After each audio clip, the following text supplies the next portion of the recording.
ശ്രീ മഹാഭാഗവതത്തിലും ശിവപുരാണത്തിലും ഇതിനെപ്പറ്റി പരാമർശിക്കുന്ന കാര്യമാണ് ഞാനിവിടെ പറയുന്നത്.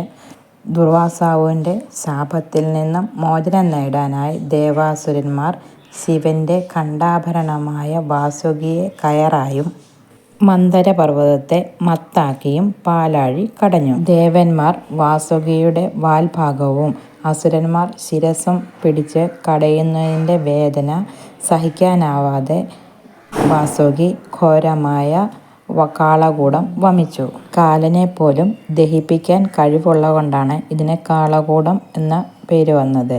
ഇത് ഭൂമിയിൽ വീണ് ഭൂമി നശിക്കാതിരിക്കാനായിട്ട് ശിവൻ അത് കൈക്കുമ്പിളിൽ വാങ്ങി പാനം ചെയ്തു എന്നും അപ്പോൾ അല്പം തുളുമ്പി അടുത്തുണ്ടായിരുന്ന എരിക്ക് ചെടിയിൽ വീണുവെന്നും അങ്ങനെ ആ ചെടിക്ക് വിഷാംശം ഉണ്ടായെന്നും സ്വതവേ വെള്ള നിറമുള്ള എരിക്കിൻ പൂവിന് വിഷത്തിൻ്റെ നീലനിറം ലഭിച്ചു എന്നും ഭാഗവതത്തിൽ പറയപ്പെടുന്നു. ഭൂമിയിൽ വീഴാതെ എരിക്കത് സ്വീകരിച്ചതുകൊണ്ട് ശിവഭഗവാൻ സന്തുഷ്ടനാവുകയും തൻ്റെ പൂജയിൽ ഒരു സ്ഥാനം എരിക്കിന് ലഭിച്ചു എന്നുമാണ് പറയപ്പെടുന്നത്.